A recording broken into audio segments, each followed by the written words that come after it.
Welcome to another episode of Victoria's Lounge from Zeneria Portico. Now today we want to talk about masculinity in the Kenyan context, and more specifically, toxic masculinity and what that's doing to not just men but to boys as they're growing up in our society, and whether it's time we begin to redefine what masculinity is and actually looks like. Well, I have some men who are ready to delve into the conversation. Let's meet them now. We know him as the no-nonsense judge Ian Mbugua, but today he's getting real about the male experience. The father, teacher, actor, director, and singer says it's time our boys got some attention before they become men. Kariuki Thande is a husband and father who is passionate about responsible masculinity and therefore models his life around Christ.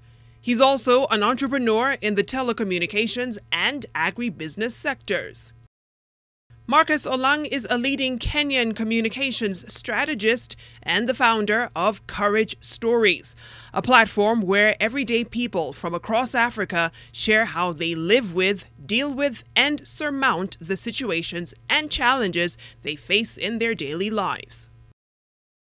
All right, so we'll be talking about masculinity stereotypes on this show, but my goodness, this is so stereotypical. I was just thinking that just before the cameras went on, and we'll try to at least make sense during this, amongst all this food. But thank you, gentlemen, for coming in and having this conversation. Let's begin with the identity of men and where or from whom does it come from, or where do they draw it from? I'll start with you, Marcus. I think it comes on a fundamental human note. As human beings, we tend to learn by mimicking. That's how babies grow up. That's how, even as adults, we learn by mimicking. We look around, see what happens, and we want to mimic what is happening around us and from other people, from other media. And unfortunately, currently, the identity system for men comes from years of a certain type, stereotype, as you referred to it, of being a man, where we've fallen into roles rather than being. So masculinity and being a man now is all about, can I provide? Can I protect? And can I show my authority? Can I project authority? And if I can do all those things, then I am certainly a man. So a lot of it, in my opinion, comes from this need to be seen as the man. And the man is seen as checkbox, checkbox, checkbox, checkbox. Yes. Interesting. So roles defining the man more so than who he is as a human being. Kariuki, I mean, what's your take on that?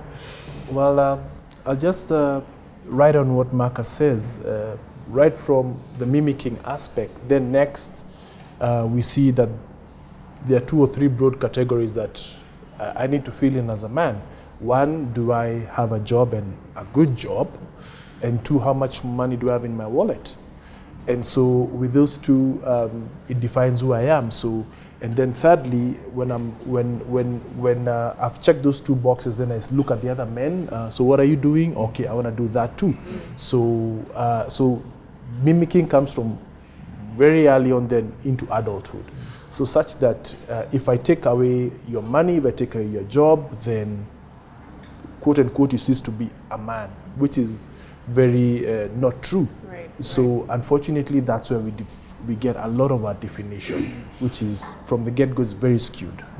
Yeah. So money and work, because I've heard this before, that men get their gratification from their work, what they do. And Ian, from your view and your experiences, do you agree with that? I don't agree with that, because gone are the days when man was the sole provider. He was the protector, he was the one to bring the food on the table. That's no longer the case. And we can't deal with men in the same way now. We've got women who are now earning a lot more than men. They're bringing the bread home. So does that make a man any less than a man than what he is? No, it does not. So things have changed. Yes. I mean, how do you feel that has now affected how men view themselves and how they interact with each other and women, especially in today's society? It's confused our young men a lot, because the older men, those who are there, because most of them are absent, will tell the young boy, you're a man. You're the one who should be protecting. You're the one who should be doing all the hard work. It is your responsibility to bring home the bacon. And, you know, the young man cannot express himself. He doesn't have anywhere to express himself, really. Right. I mean, and Marcus, do you find that that is the problem? Ian just said the older men are not there. So we're not seeing a transfer, if you will, of what makes a man coming down to the younger generation. I think that has a great deal to do with it, an incredibly great deal to do with it. One of the things that I consider myself blessed about is that I had a father, have present tense, a father who continues to be there. He showed my brothers and I that in terms of roles and responsibilities, we don't need to abide by a certain standard. We don't need to not go in the kitchen or not do this. We freely do that. We help our mother. We going into relationships, I believe, for my brothers, I don't know, are free to do as much. But if there is no such example to be emulated as I have been lucky enough to have, then it does become a problem. It does become a situation where I don't have someone whose model I can follow. It goes back to the mimicry. We learn by mimicking. As guys, as men, we need to start moving into a space of being active mentors, not just as fathers. Because that's the other thing, that we, for some reason, insist that if I am to offer some form of guidance to a boy, it has to be my boy. It doesn't have to be. And I wonder who set up these social constructs, if you will, for men, that they feel like you're saying you have to man up. You have to provide, you have to be the protector. All of these stereotypes that have been set for generations, but who really put it in place? And who continues to perpetuate that whole thought process? There are stereotypes that we tend to follow as men, but on the flip side, there are, I don't know what the contrast to stereotypes is, but what we as men should do, right? Now, probably to chime into what Ian said is that we've gotten it all mixed up, and you'll find that there are some places where women are dominant, and wherever women are dominant, it means there should be someone, well, some man who didn't play their part, and so then that sets a trend. So even as we mimic what our predecessors set out for us, we need to remember that these men that we copy, it may be a good or poor example, they are also victims just like us, right? So what that does, it creates a chain of bad examples, all right, or a chain of poor fathers and what have you. So as he has said, we need to get to a point where we have consciously and intentionally do what needs to be done. I know in an African context, we grew up in a village, and there's some things I would do when I was growing up. My mom was not there, or my parent, and the neighbor would correct me. So maybe we've shied away from that, and we need to bring that back on board. Because if I only concentrate on my sons, then my daughters will not be married by my sons, will they? So I need to reach out to the other guys' sons. Yeah, if they're not playing their part, let me do what I can do. Yeah, because if I don't reach out, then it's going to be disaster for the next generation. Yeah. Yes, we do need to go back to the time, like the time when a child was brought up by the village. I see your child doing something wrong, I beat him up like he's my own child.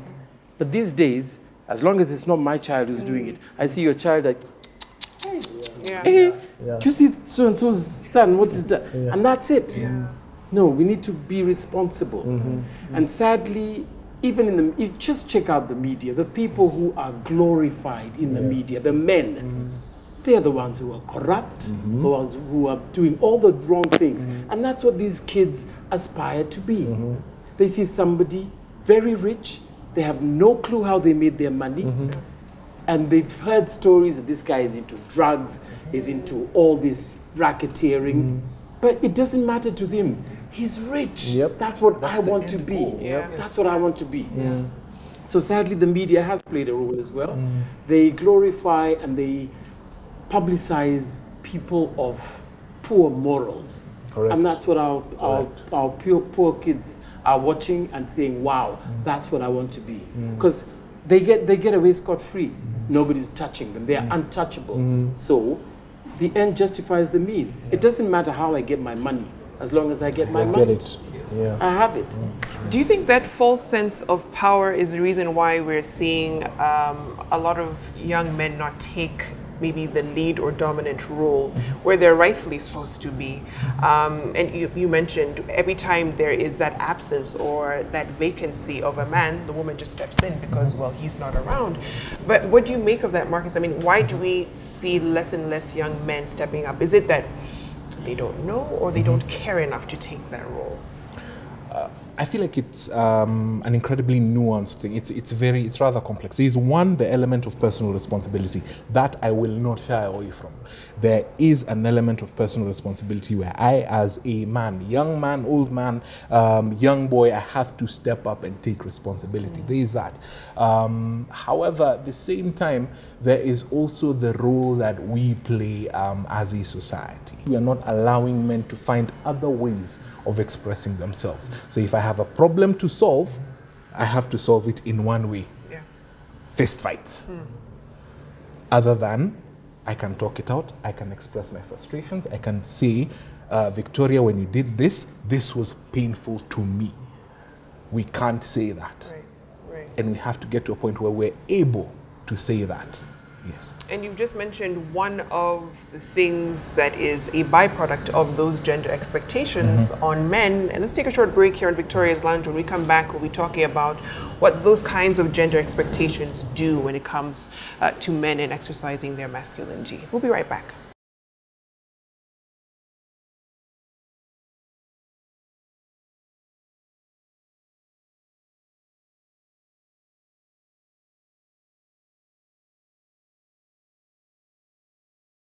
All right, welcome back. You're watching Victoria's Lounge. Before we went to break, you kind of alluded to some of the toxic masculinity behaviors that are out there. And now let's talk about what that's doing to men, you know, and how detrimental it is to their development as they go from boys to men. Marcus, I'll start with you. I think one of the key things that's happening to a lot of men here, if you look around, you'll see a lot of men who are, I refer to them as wounded zombies. They live life on a wake up, go to work, do whatever I need to do in the evening, perhaps go drink just to numb myself of the pain and then go home. The result of a lot of these rules and roles is you have a lot of men who are walking around with wounds and they don't know how to express the fact that they're in pain, that they are frustrated, that they are suffering. They feel they cannot reach out, or if they feel that they have the confidence to reach out, they feel like they'll be slapped away. And they feel that way because of different things that have happened in their past. You tell a friend of yours that this is what I'm going through, and their reply is, Buddha, takuwa sawa, shikilia moja hapa. And that's a standard line across many male conversations across the country. So you find a man expressing themselves, that's how he shut down, and he'll know for a fact, this is not how I'm going to do that again. So constantly and over time, the frustration keeps piling up. It gets to a point where he feels he can't go on anymore. So he'll snap in one of two ways: either take his own life, or go into alcoholism, or take his gun and go into a bar and shoot people, then shoot himself. The signs are there in our newspapers every day. You'll find headlines like AP kills lover in love triangle. It's not about the love triangle. It's about the fact that he's been frustrated this entire time and he just blew up. Men will hold things in until it's too late. Even sickness. You hear somebody died after a short illness. It wasn't short. But men will go to hospital when they collapse. Feel sick, just take Panadol and what. Same thing. Have a problem, I'll sort it out myself. I don't want to talk to anybody.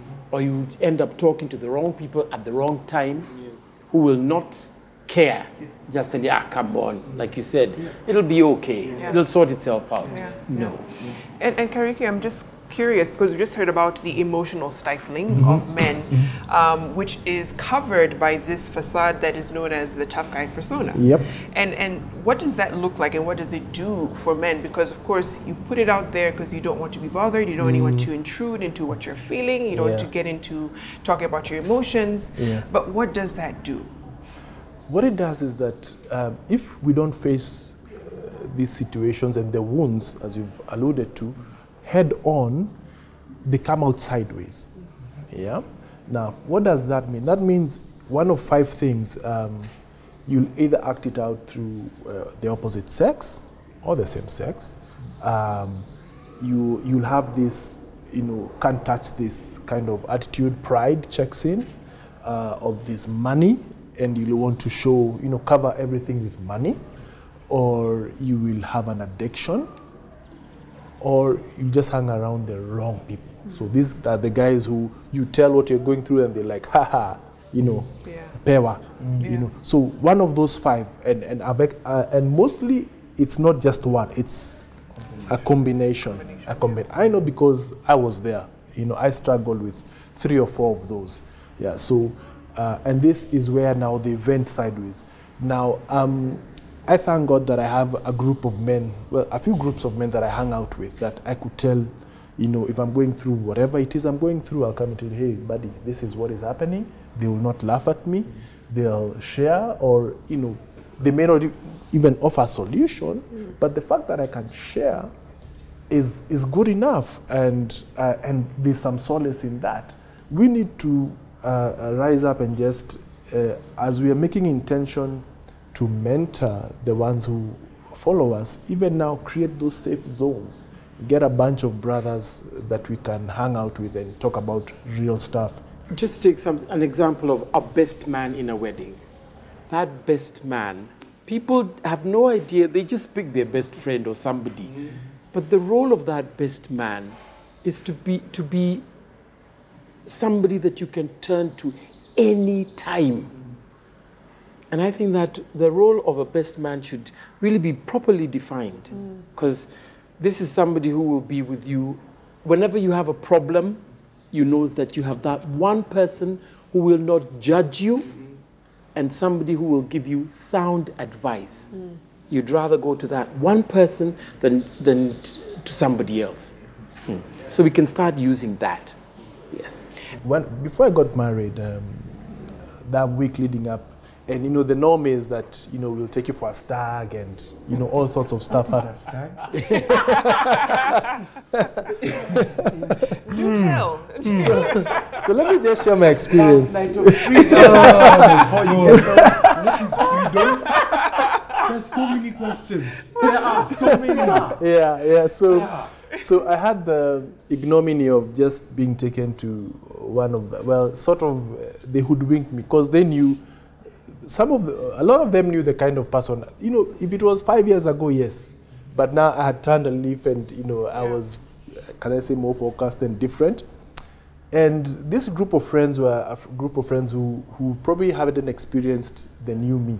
So they took me there and they tricked me, and so I was like, what do I do? So I just said, and I had this other band of brothers who I can call up, and they'll come literally swarm the place, like we'd see in movies. SWAT. SWAT and get me out. They would do that. Extraction. Extraction. Oh, yeah. I have an extraction team. But unfortunately that day, my phone died, and it was, of course, so that time is way beyond midnight. So they're all asleep, and So I couldn't get anyone to come and rescue me. And stuff was going down. So I just prayed. I remember I prayed and I told God, you know what? It's you and me. So you better get me out of this jam. I don't know how I'm going to do it, but you better get me out. And long story short, he did get me out. I didn't manage to go through it. I sneaked out and I fled for my life, literally fled. I ran and I got home. Yeah. And I feel bad that these guys, most of them are the guys I can't, you know, if I tell something that they'd laugh at me. Yeah. But now these other guys, I have another extraction team, you know, who are not I couldn't reach. Yeah. The other guys later on I shared with, and they're like, oh, you know, sorry, and So we all need an extraction team. What about the men who don't have the extraction team, and they still want a place, a safe space, if you will, to be able to release and, you know, let them know this is how I'm feeling. But beyond that, if that's the only group of friends that you do have, and you do cross those social norms and expectations of men, what happens? You know, when you betray the man code, if you will, what should a man do, especially when he's looking for a safe space and he just does not have it? My answer to that would be, in terms of finding a safe space, it needs a level, a sense of one's self-evaluation, which is often the hardest part, because it needs you to confront certain realities about yourself. Now, looking in the mirror and looking at that man who's looking back at you is often a very, very difficult task. But it needs that, because that way, once you've identified what the problem is, then you will know how to reach out. I'll give an example. About, I think 2 years ago now, I was going through a very difficult patch in my life. And I stumbled into one of the side vents, which at that point was alcohol. So I remember at some point in time, it was morning. The first thing I did was, it was half a glass of last night's drink. Yes, and that is where it had gotten to. Of last night's drink, and it was one of these cheap liquors. I even think about it and I wonder what was happening, but I know what was happening. And I just downed it like it was water. And fortunately, I had the presence in mind to see myself and realize I have a problem. And this, if I don't correct it now, I will die.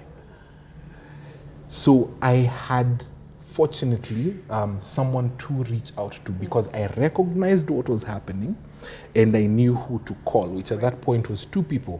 One, my gym trainer, 2, Mugambi, who is one of my closest friends, the guy you're talking about earlier on. And unless we get to a point where we can, because for you, for instance, in your situation, you could recognize what the problem was and identify who to call in that space. If we don't understand that first, then it doesn't matter where you turn to. There's nothing that you're going to get out of it. Yeah. Very few people, forget even men, very few people have that level of self-awareness to where they know something is wrong and I need to reach out or get help. So, Kariuki, where does someone go if, you know, or where do they even begin that process? How do they begin that process of trying to figure out what's going on, what's wrong, and what do I need to fix? I wish I had an answer to, you know, where I could go to, because it really sought out a lot of men. You know, I remember I was there and I was like, I can see patterns in my life and I'm like, this is not sustainable. But what do I do? I'm stuck in a circle. Yeah. But one of the things that happens is that when you're true to self, when you just come to a point and you know what, I gotta stop faking this. I have to stop going to the side.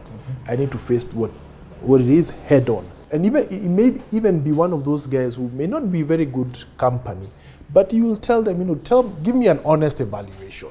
You know, just give me an honest evaluation of what you think. And they may or may not, but most of them, they may tell you, of course, a bit sugar-coated, you know, you're like this, yeah. But also one of the things I realized is that when you just come out and just start being the person you need to be, there will always be support systems that will come up. I cannot give you a formula, but I know it worked for me. When I started making the right decisions, I'll get solicited and unsolicited advice. I remember this. It was someone who I didn't think, and he just told me, dude, you need to do this. And I followed his instructions, and I can tell it was a 180-degree turn. But whenever you start making those conscious and right decisions, God will send someone. He always does. Prayer always works. Always works. And then you're able to identify you'll be led to one person, who will help you see, not they'll tell you what to do, but they will help you see what you are doing and make you realize that no one else is going to help you but yourself. No matter how much counseling you go for, if you're not ready to admit that I have this problem and I need to change, nothing's going to work. All right, perfect place to take a short break. Once you get to that point of reckoning as a man, how do you begin to redefine masculinity, especially in the African context? We'll be right back. Stay with us.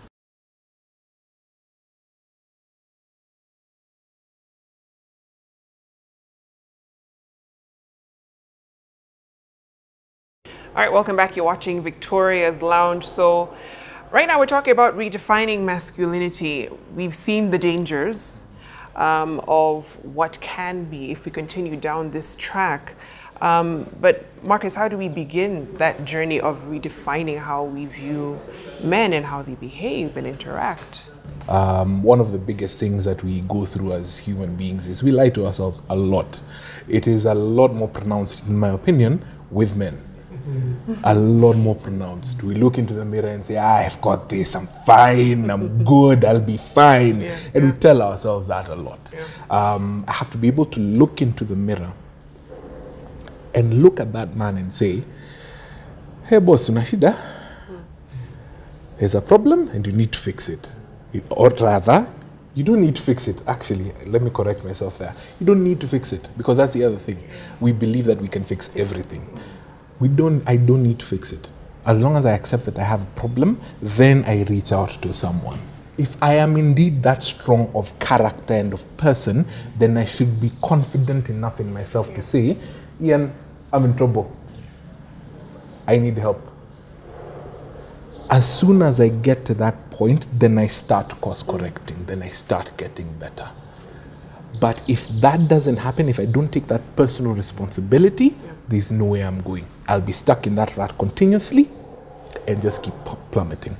And I mean, Kariuki, how does a man do that? Because a lot of that has to do with laying down his ego to be able to ask for help and then begin that process.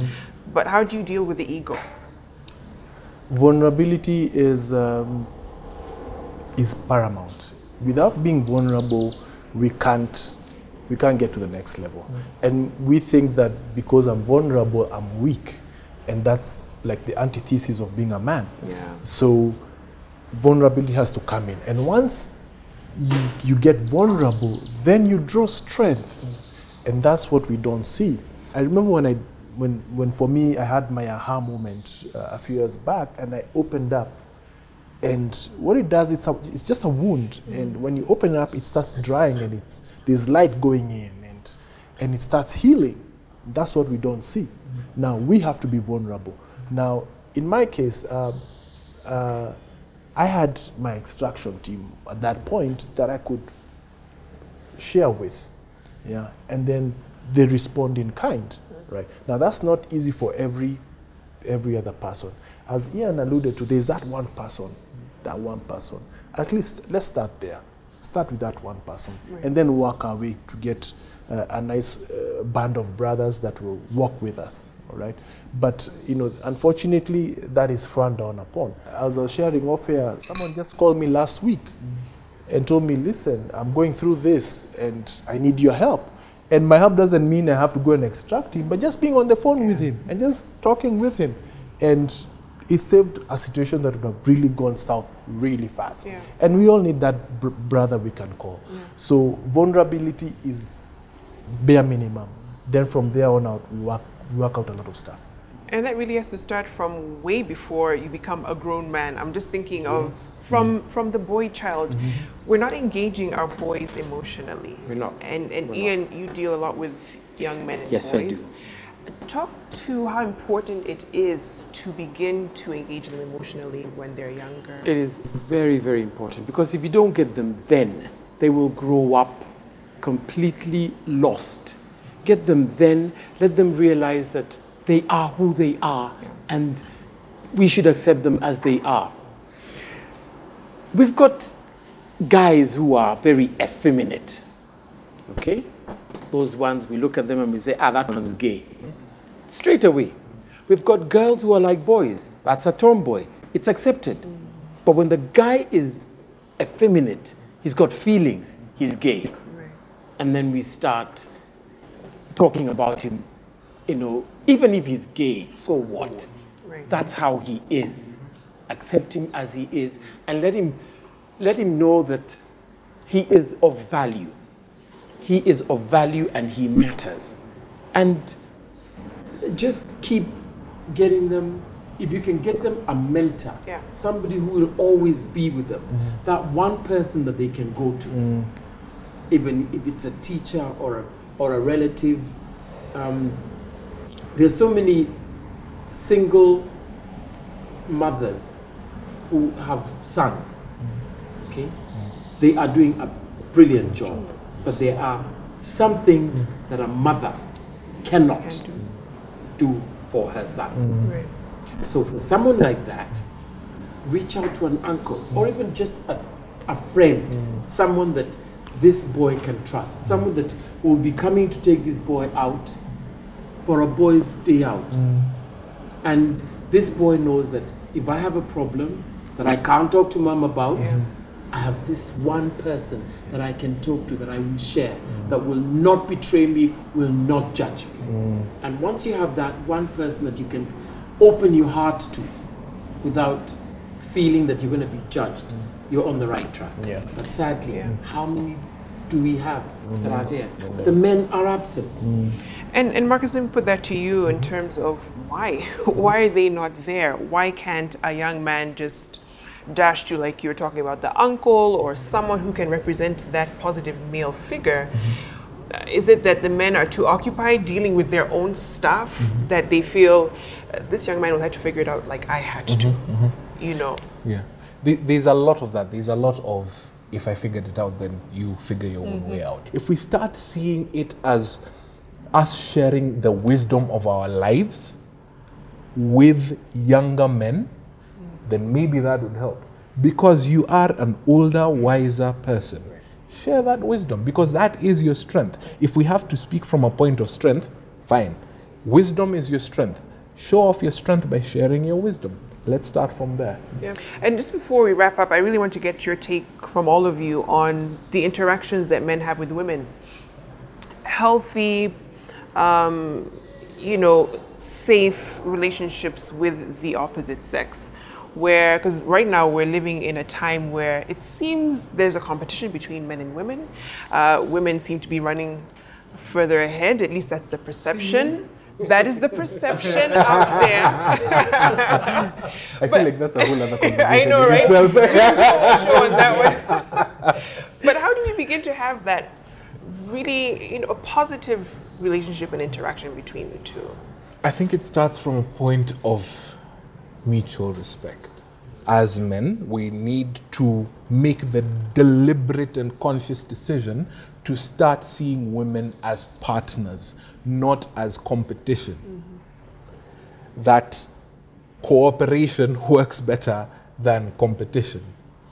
And then at the very same time, it's offering men as well that opportunity to again express themselves, express their feeling, express what they're like, and such that even in workplaces, in relationships, in family contexts, it becomes a very even ground for everyone to express themselves and for everyone to work together. Men need to call out men. Fair and simple. We call out these men, and in calling them out, they get grounded as men. And in that place, they know that this is how you treat a woman. because also it's also modeled that my father treated his wife in such a way, and we give them the respect. Going back even in the Bible, look at Jesus. When he was baptized, his dad called him out. This is my son, I'm well proud of. Look at Jacob when he was crossing, going back. He wrestled with the angel till morning, and he was called out.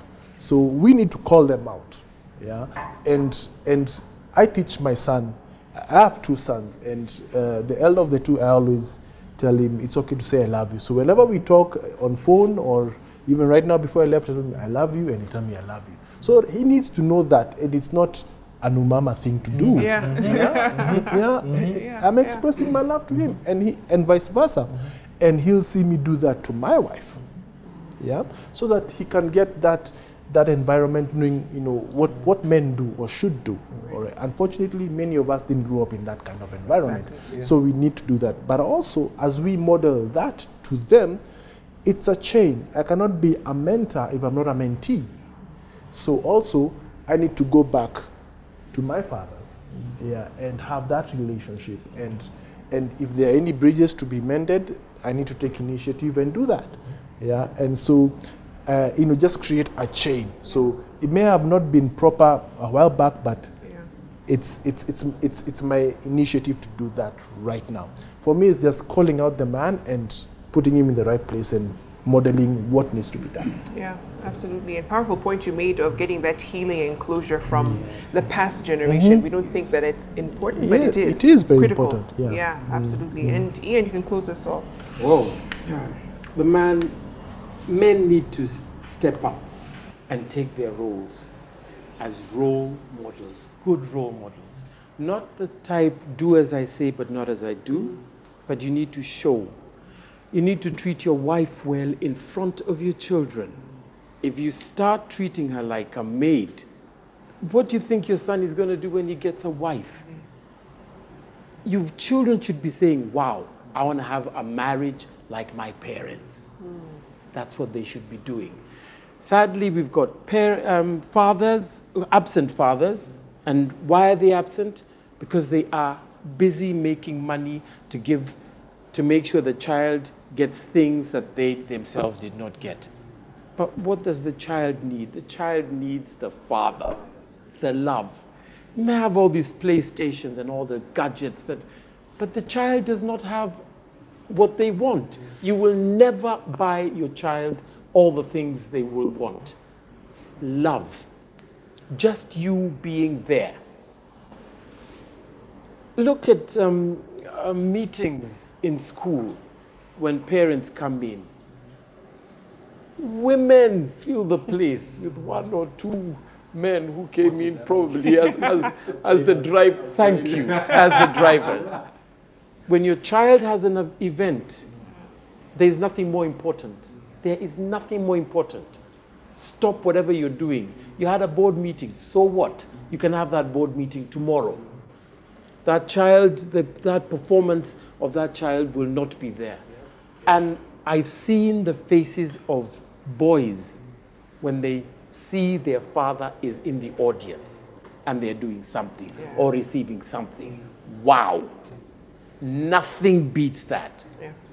So we need to step up. Simple things. You're driving. What kind of language are you using? How are you driving? What gestures are you doing? And your kids are there. What do you expect them to do when they get to do that? You should be there. And remember, if you're not there in their formative years, until you wait until they're 21 now and you've given them everything they need, now you start trying to be... You're a stranger. There's no way you will connect with that child if you're not there right from the beginning. Absolutely. Men need to take up their position. Lead by example. Thank you so much, Marcus, Kariuki, and Ian, for your insights. I hope this was eye-opening to those watching, that if we don't address the issues of toxic masculinity in our society today, where will we end up? What kind of men do we want for our future? And guess what? It's up to you and me. It takes a village. Thanks for watching, and thank you to Zeneria Portico for hosting us. Have a lovely evening, and let's do this again next week.